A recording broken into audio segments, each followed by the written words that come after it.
contractor with the Tennessee Valley Authority. Been working with energy efficiency for more than 15 years. It's been a long time, seen a lot of different things, and we love getting in front of the people that actually use the electricity. Of course, I'm one of those people as well, but to try to go over some ways that you can reduce your energy bills, be more comfortable, and learn a little bit about how the electricity system works in this region of the country. So we'll get through this. We've got plenty to cover here. I know we're Zoom limited by 40 minutes. Had some snafus this morning, but hopefully this will be great information. If you have a question, I think Spencer, you could probably let me know if something is happening, or welcome to leave those to the end. Sure thing. Okay, so welcome. We're going to talk about the local power company and TVA and how they work. We're going to talk about how to save some energy. We'll talk about other services that are available to you. And then we'll also go through how to complete the agreement. That's like a sort of short survey, gives you a chance to put in your address so that we can send you your free home energy starter kit. So we'll make sure that you get that opportunity. That's kind of our thank you for you being here today, in a way that you can start making changes around your home right away. Well, as soon as the kit arrives. It does take a few weeks. Okay, so one of the great benefits of living in Tennessee, this part of the country, is that we have public power. And public power means that it's not a for-profit entity. We're not beholden to shareholders and generating a profit. Instead, the mission of your local power company, so Cookeville Electric as well as TVA, is to focus on the community, making lives better for everyone that lives here, you and me. And that does make a difference. One of the things that we've noticed in studies over the years is that public power customers pay less for their electricity. So I'm okay with that. That's a nice perk. We have also studied and shown that public power customers lose power less often statistically. Now, we're not the only ones. There are about 11 million people that get their power this way through the Tennessee Valley Authority, but then also around 50 million Americans across the country get their power from a public power model. And because of that TVA mission, we're trying to do, constantly tinker, try to improve the impact of our electricity generation in the region. And if we rewind here a little bit to 2007, so around 20 years ago here, you can see that the vast majority of our electricity production was made up with coal, almost 60%. Nuclear was about 25%. And then you can see these zeros here. We've got 0% energy efficiency. That's what the EE stands for. And 0% renewables. Now, hydro has long been a part of the TVA portfolio. Of course, TVA is famous for the dams that were built in the 30s and 40s. But you're going to see, we're going to fast forward in time here. We're going to see how this portfolio mix has changed over the years. So if we go up, 8 years to 2015, about roughly 10 years ago, we can see the coal has shrunk 20% down to under 40%. Nuclear has grown. We've increased the efficiency of our hydro facilities, and we got up to 11% there, as well as bringing EE up to 7% and renewables up to 3%. Well, what does EE mean, energy efficiency? Well, that's what we're doing here today. We are looking at ways to use the electricity more efficiently, meaning that we can stretch that, whether it was generated from coal or nuclear or natural gas, that kilowatt, we can stretch it further. More people can use less power. And so we're all doing our part by listening today. Those free items that we're going to give you, you can install those around your house, and those make a small difference reducing your demand so that the entire grid has less demand on it, and we can make future increases in demand and easier as well. So thank you for doing your part and contributing to that 7%. In fact, I forgot to click 2020, this is the last year we have the data collected for in this presentation, but you can see coal is down to a quarter, gas has expanded a little bit, and then nuclear, you can see, has also expanded. We brought a new reactor online, and that gets us up to almost 40% nuclear, and then up to almost 10% of TVA's demand is met by using energy more efficiently. So I think that's pretty fantastic. You can also see we have some lofty goals here.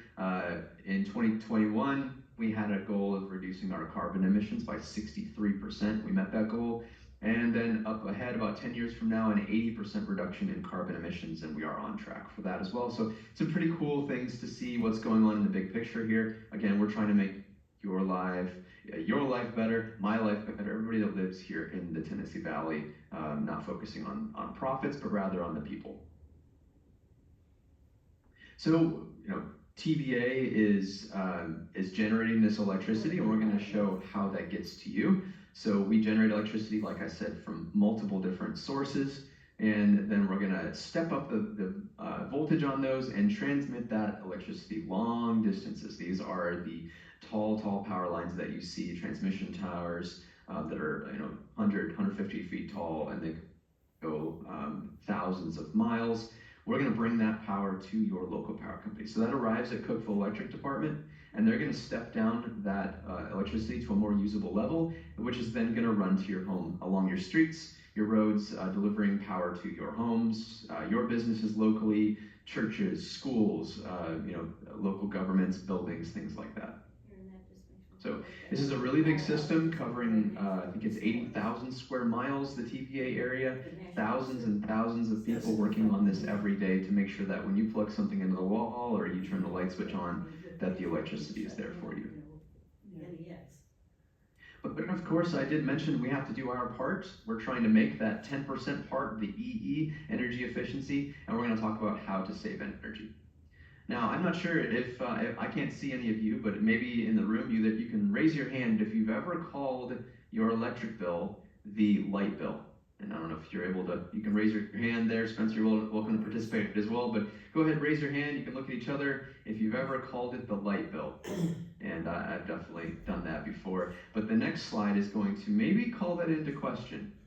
So you can see here that if we look at how much of our power bill, this is the total 100% of our power bill, only about 8% is going to lighting and miscellaneous. So calling it the light bill, not the most accurate thing. Instead, let's focus on this large blue section, 55% of your bill, going to heating and air conditioning. So we probably should really call our electric bill our heating and air conditioning bill. That's what the majority of it is going to. If you add in water heating, that's this light green. If you add in that additional 20%, that makes up 75% of our bill going to water heating, and cooling. So these sort of mechanical systems that are out of sight, maybe sometimes out of mind, that is the vast majority of what you're paying for when you're paying your energy bills. So if you remember one thing from this presentation, this is a great thing to focus on. That turning off the lights is fantastic. You should do that. But it's much more impactful to adjust your thermostat, to improve the insulation and air tightness of your home. Of course, you have choices. When it comes to setting your thermostat or setting your water heater temperature, you have a choice. You can decide where to set it. But just like when you go to the grocery store and you decide whether you would like to buy ground beef or you want to buy a steak, a filet mignon, whatever you're into, when you get to the front of the store and you go to pay the cashier, you're going to pay a different amount based on what you selected. So that's a choice that you make, but of course you pay for that choice, just like you pay for the thermostat setting in your home. Now, the grocery store doesn't force you to buy one of these two things, right? It's your choice, and TVA doesn't force you to set your thermostat at a certain point. But if you choose, you choose the filet mignon option, you're going to have to pay more for that. So let's take a look here at winter. We're probably finished with this, but in the winter, technically still winter currently, TVA recommends a set point of 68 degrees in the winter. All right, so for some folks, maybe that's a little bit on the chilly side, and for other folks, that might be very warm.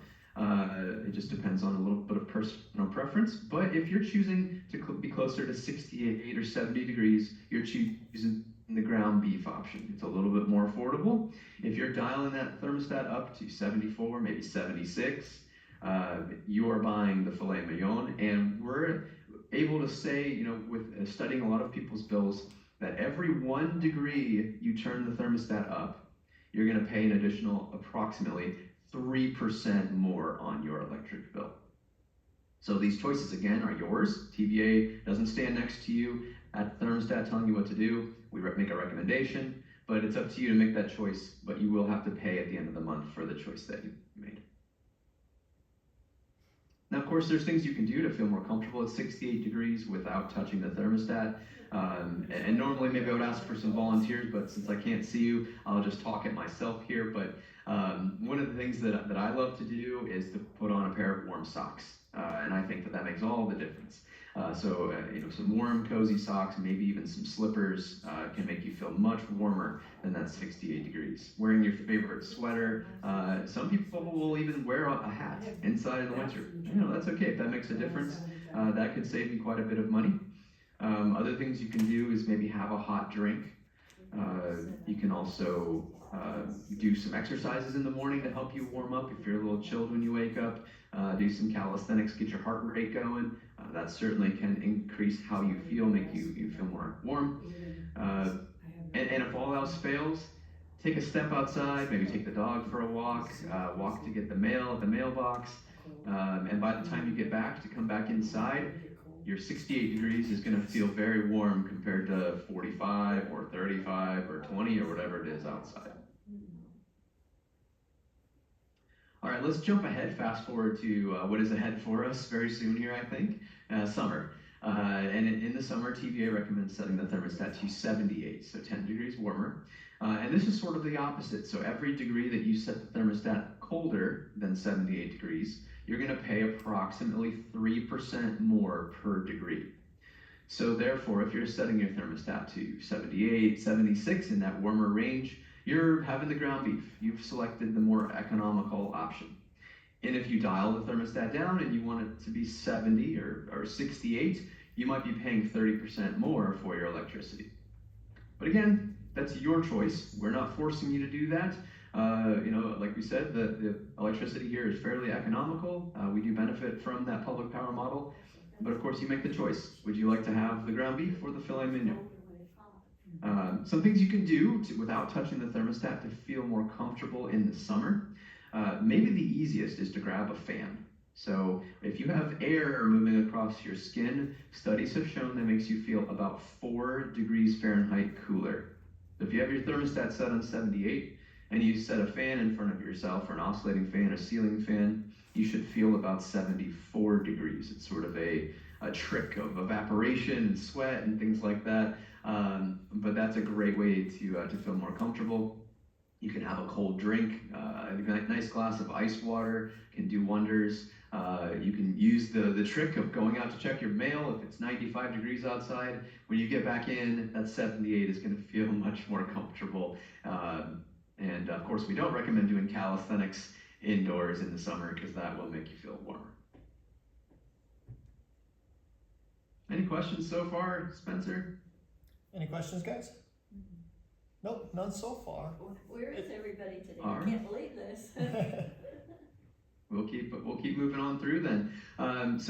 We mentioned that 55% of your bill, approximately, on average, is going to your heating and air conditioning costs. We call that HVAC, heating, ventilation, and air conditioning.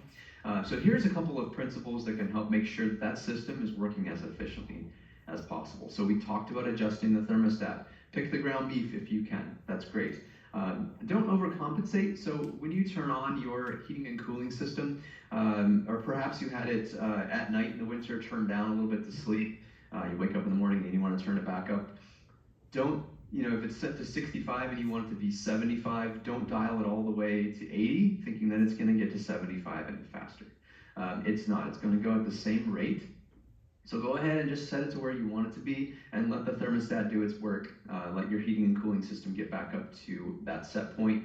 The worst thing you can do is set it to 80 and it goes past 75, goes all the way to 80, and then you're sweating in your house and you are opening windows to cool it off, right? That is a huge energy waste, so be careful there. We also talked about the fans. Again, fans make us feel about 4 degrees cooler, so take that to your advantage and use your ceiling fans, use oscillating fans, maybe even a fan while you sleep. That can have a huge impact. However, when you leave the room, go ahead and turn those fans off. They only cool the room. They cool you when you're in the room. They don't cool the room without you in it. We also want to make sure we close our windows and doors when we turn on our heating or our cooling. That might seem very obvious, but sometimes we forget about that bedroom on the back end of the house, and we could be heating the outside. Don't place electronics near your thermostat that can throw off the reading because electronics produce heat. And then also, very importantly, don't block any of your registers. Make sure that all of your registers in your house are allowing the airflow to freely enter the room and leave the room through the return grill, wherever that is. So we don't want to push a couch up against that. Make sure that the air can freely flow. Don't cover vents with a rug or furniture. And we also don't recommend closing off rooms and closing off vents. Your system was meant to operate with a free flow of airflow. We also want to do some basic maintenance to our system, so we recommend at least once a year having a contractor take a look at doing a tune-up, and doing that with a professional is a great idea. So TVA maintains what's called the Quality Contractor Network, and that is available on the website, which is energyright.com. That's energyright.com. And you can go there and you can look at your area, put in your zip code, and find out which contractors are trained, licensed, and insured to do this type of work. And then currently, if you do this with one of those contractors, we'll actually give you a $50 rebate right now. So pretty great deal if you haven't done this in a while. This is a great opportunity for you to take advantage of that $50 and hopefully get a little bit of additional efficiency out of your unit and make it last longer. We also want to watch out for duct issues. Ducts can cause a lot of efficiency loss in our systems, and usually this is out of sight, maybe out of mind. They're up in the attic, they're down in the crawl space, and maybe a raccoon got in there, or a cat and had a litter of kittens in there, and they ripped open your duct line, and you don't realize it, but you're spewing that precious air into your crawl space. Or maybe you have some birds that have nested inside your ducts up in the attic. All kinds of things can happen when we don't look. So that same person that's doing that tune-up, you could have them also take a look at your duct system. Never a bad idea. Here's some common problems that we do see with ducts. I mentioned, leaky ducts. There can also be furniture blocking registers. You could have something crushing a duct where something's falling on it, or perhaps the insulation has fallen off of that duct line. And we do want you to seal that duct. So we want you to make that part of your home as airtight as possible. This is usually what it looks like when it's installed by the builder of the house or the installer of the duct system. And we want to see it fully sealed with what's called mastic. And this is a really nasty sort of paste that you put on the duct. But once it dries, it is fantastic. And it will basically last the life of your duct system. So it's sort of a permanent seal that you put on there, keeping all of that expensive air that you've paid to heat or cool, keep it inside your duct system, deliver it into the house as opposed to that family of kittens that's in the crawl space.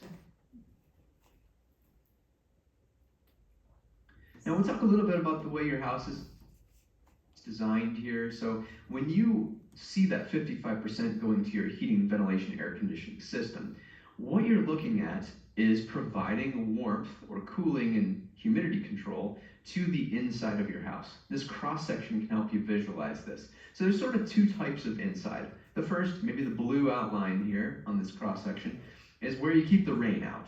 All right, you keep the wind out, you keep the rain out. However, those areas are not comfortable, right? If it's 20 degrees outside, the attic is going to be 20, maybe 23 degrees, and the basement also, is a garage down here, not going to be comfortable. So the area that we condition is called the thermal boundary, and that's this yellow box. And that's the area that the heating and cooling system's working on keeping comfortable.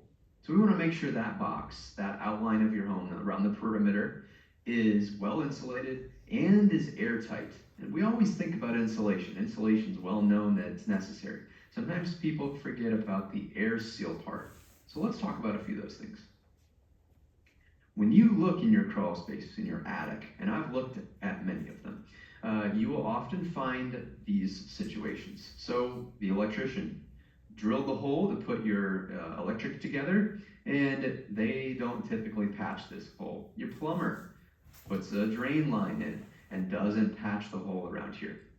What this means is that air can then leak hidden, in the walls and behind trim and things like that. That cold air from the crawl space can leak up into your house. If you have an ant problem, if you've ever had mice in your home, things like that, this is one of the ways that those critters get into your house and you can't see it until they show up in your pantry, right? So, we want you to seal these areas, and we're going to send you a tube of caulk and some spray foam that if you're willing to get in your crawl space, or if you have a handyman, you could have them do some of this sealing for you. A great thing that you can do yourself, if you have an attic access that's inside that yellow box, that part of your home that you condition, you can go ahead and seal this up. We're going to send you a roll of weather stripping. You can make sure that weather stripping is installed around the perimeter opening of your attic hatch. That way when you close the hatch, it's going to create a nice airtight seal. And then we're not going to send you a roll of insulation that's a little bit bulky, but you can always go to a home improvement store, buy some insulation, and install it on the back of that hatch. We're also going to send you some socket sealers. These are really easy to install as well, and they are flame retardant, so you can unscrew the plates on your outlets.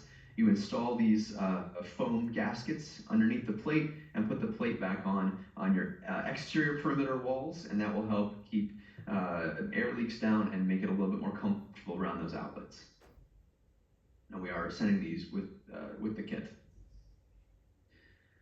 And then just, if you have a door or an opening, a lot of people will say, oh, it's just a small gap, it's not a big deal. But if you have a 1/8 inch gap and it goes all the way around a door, that is equivalent to drilling a 5-inch hole through the wall, which I'm sure you would patch that. But sometimes people a little bit, we put it off, right? It's a little bit of a challenge to fix that weather stripping. But I'm telling you here today, don't put that off. Let's get that done before the summer, so that will make a big difference for you.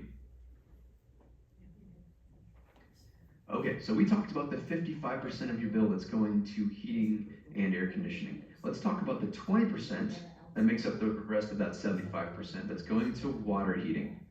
So in your house, if you were to break down $100 of water costs, you're going to see that the biggest one is the toilet. We're not going to talk about that too much today, but we are going to focus in on the next biggest one, and that is bathing, showering, where you're using hot water. Faucets also use hot water, so these together are a pretty big chunk of your bill.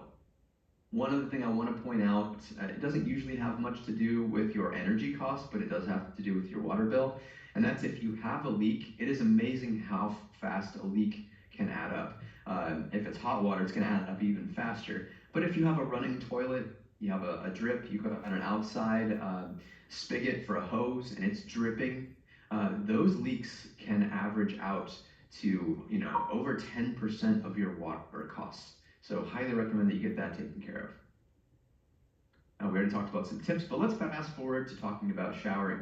Okay, so back to our ground beef and filet mignon analogy here. Okay, so taking a short, cool shower is equivalent to selecting the ground beef.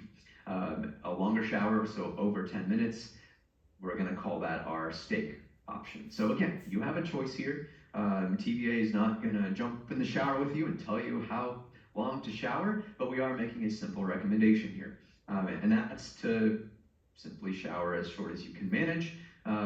Also, something to be careful of, don't turn the shower on and then walk away and do something else while you wait for it to warm up.